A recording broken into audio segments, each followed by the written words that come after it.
Bom dia, boa tarde, boa noite. Não sei o horário que vocês estão vendo essa videoaula, mas bom dia, né? Hoje nós vamos ter uma aula de bioquímica. Não bioquímica muito aplicada, mas nós vamos ver um pouquinho do que a gente vê mesmo nas aulas de bioquímica, ver que realmente esses processos bioquímicos, eles estão integrados muitas vezes no nosso dia a dia. E hoje eu vou falar sobre nicotina e o vício. E agora, para introduzir um pouquinho, eu queria falar um pouco sobre a história do cigarro, né? Então, vamos lá. O cigarro, ele surgiu a partir do uso do tabaco, que ele já era consumido por diversas formas pelos povos indígenas das Américas, né? Principalmente rituais religiosos. Quando Cristóvão Colombo chegou ao continente americano, ele encontrou o tabaco sendo cultivado e utilizado pelos nativos, que no caso seriam os indígenas. A partir do século XVI, o tabaco começou a ser introduzido na Europa, por diferentes rotas. Foi para a Espanha, foi para a França e entre outros países. A disseminação do tabaco pela Europa foi muito rápida. Em 50 anos, o uso do tabaco ele se espalhou por todo o continente, sendo consumido por nobres, plebeus, soldados e marinheiros. No século XIX, a invenção de máquinas que produziam cigarros em massa, ela facilitou ainda mais a popularização desse cigarro. A partir de 1880, o cigarro se tornou um produto econômico muito de fácil acesso e muito prático, levando a uma explosão de seu consumo, especialmente após a Primeira Guerra, no consumo dos homens, né?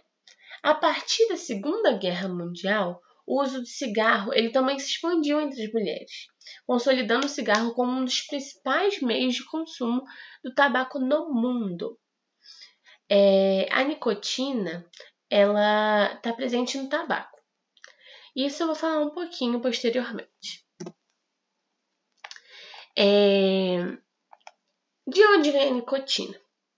Então, para quem não sabe, o tabaco ele tem diversas substâncias além da nicotina. Mas a gente tem que ter em mente que a nicotina ela também está integrada nesse tabaco. Então, vamos falar um pouquinho mais sobre isso. O cigarro não, perdão. A nicotina ela está presente no tabaco, como eu havia falado. E ela é um alcaloide vegetal que é sintetizado nas raízes da planta e se acumula nas folhas, onde as maiores concentrações são encontradas, especialmente nas folhas mais altas e nas áreas mais próximas ao talo. Além disso, a concentração de nicotina ela pode diferir entre as diversas variedades de tabaco.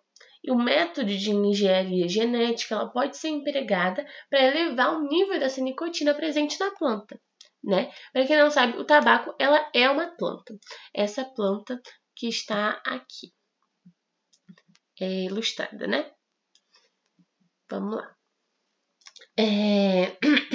A nicotina ela foi nomeada em homenagem ao Jean Nicot. Quem que era o Jean Nicot? O Jean Nicot ele foi um diplomata francês que em 1560, lá muito antes, ele introduziu o tabaco na França. Ele tinha enviado algumas sementes de tabaco à rainha Catarina, que utilizou essa planta para acabar e tratar as suas enxaquecas. Então, ela conseguiu popularizar o uso do tabaco na corte francesa. Em 1809, Vauquelin, que era um estudioso, ele identificou no estado do tabaco um princípio básico nitrogenado. E ele denominou aquele princípio básico que ele achou de nicotianina. Mas, posteriormente, em 1828, Posselt e Raymond, que eram químicos da Universidade de Heidelberg, isolaram o referido princípio, denominado antes nicotianina, e eles conseguiram ver que realmente tinha alguma coisa algum princípio ativo ali, né? E eles denominaram nicotin, esse princípio ativo.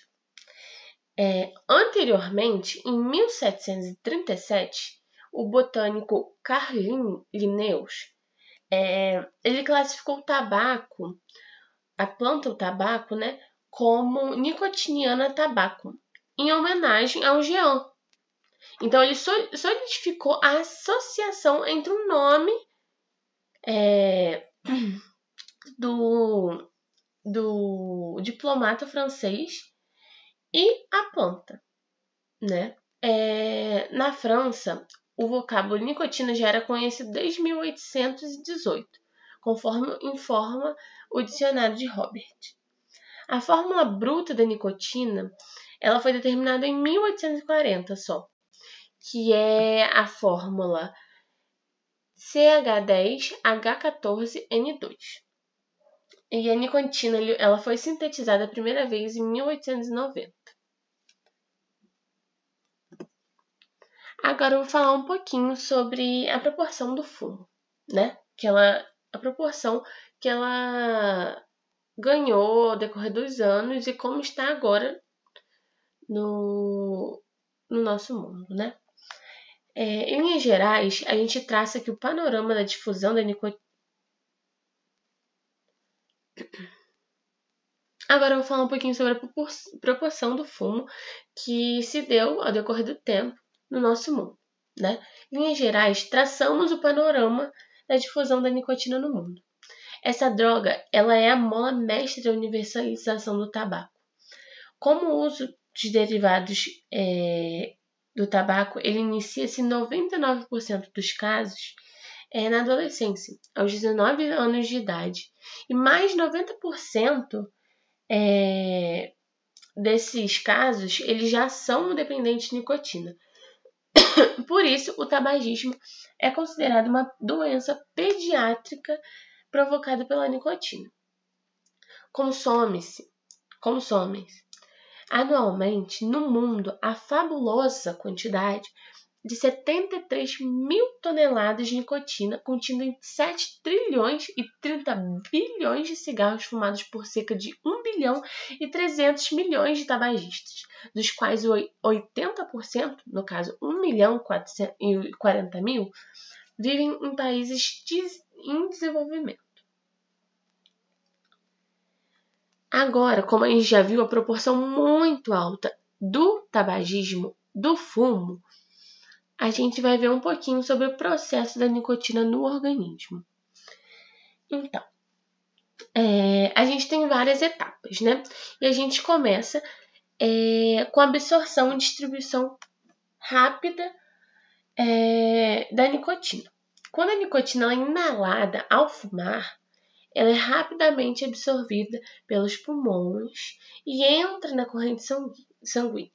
Em questão de segundos, por geralmente 7 a 19 segundos, ela alcança o cérebro. E essa rápida absorção e distribuição é crucial para a ativação imediata dos centros de prazer do cérebro. Agora nós vamos para a interação da nicotina com os receptores nicotínicos da acetilcolina. A nicotina, ela age ligando-se aos receptores nicotínicos da acetilcolina, que são encontrados em áreas como a área tegmental ventral, uma região que é importante para o sistema de recompensa. Esses receptores, eles normalmente respondem ao neurotransmissor acetilcolina, mas a nicotina, ela consegue imitar sua ação ativando esses receptores. Agora nós vamos para a ativação dos neurônios dopaminérgicos. Quando a nicotina ela se liga a esses receptores nicotínicos da acetilcolina na área tegmentar ventral, ocorre a ativação dos neurônios dopaminérgicos.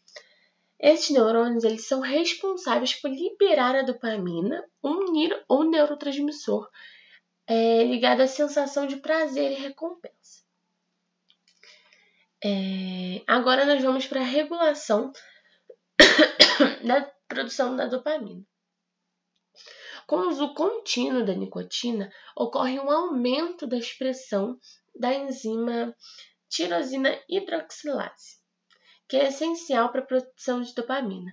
A tirosina ela é inicialmente convertida em L-dopa, por meio mesmo dessa tirosina hidroxilase, que é a enzima, né?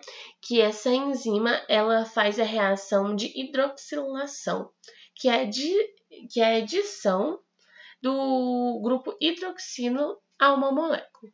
Posteriormente, a L-dopa ela é convertida em dopamina por meio da ação da L-aminoácido aromático descarboxilase. Então, a gente já vê outra reação aí, né? Descarboxilase, provavelmente é uma oxidação. Isso significa que o cérebro ele se adapta ao uso frequente da nicotina, aumentando sua capacidade de produzir dopamina, o que torna o usuário ainda mais dependente. Agora eu vou falar um pouquinho sobre o papel da monoaminoxidase, que é uma enzima que ela é responsável por degradar os neurotransmissores como a dopamina. No entanto, os estudos mostram que em fumantes, essa atividade dessa enzima ela é não totalmente, mas ela é significativamente reduzida, provavelmente devido aos compostos presentes no tabaco, além da nicotina, né? Porque a gente sabe que, além da nicotina, mais de 600 substâncias estão presentes no tabaco. Então, vamos continuar. Isso significa que menos dopamina é degradada, resultando em uma maior quantidade disponível no cérebro.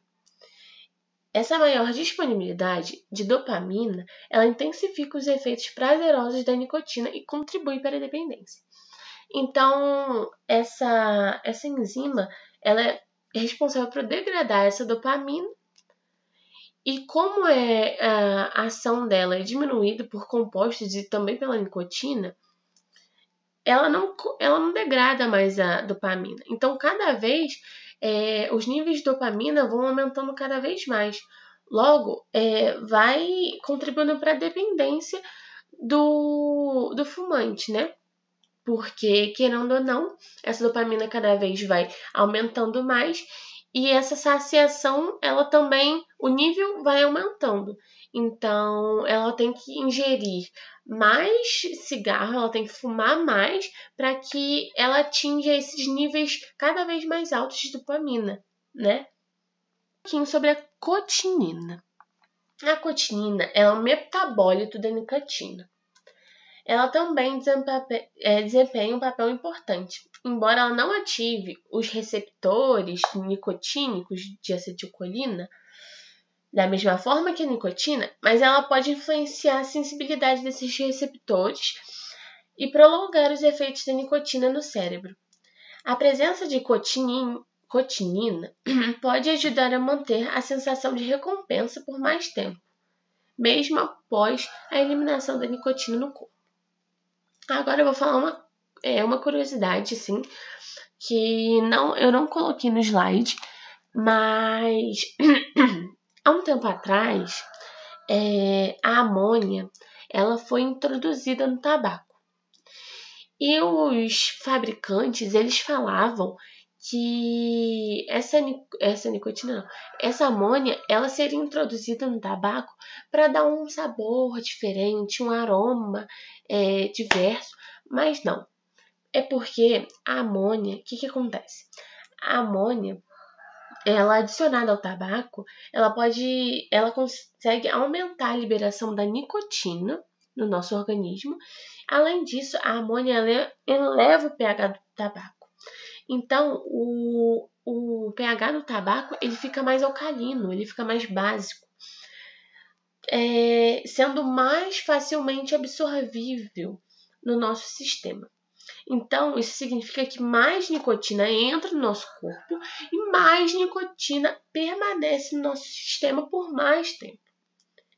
Isso intensifica o impacto no cérebro, né? Por todas essas etapas que a gente já falou.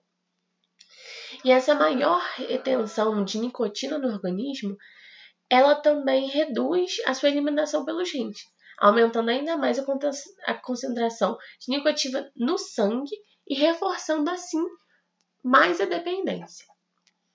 Então, resumo assim do ciclo da nicotina no nosso corpo. Então, é isso que eu queria falar um pouquinho para vocês sobre a nicotina, sobre o vício, como isso acontece no nosso organismo. Eu sei que eu não consegui entrar muito em detalhes, mas eu espero ter ajudado vocês a entender um pouquinho sobre esse processo e como funciona. Então é isso. Muito obrigada, viu? Desde já. Espero que vocês tenham aproveitado pelo menos um pouquinho dessa videoaula. Um beijinho!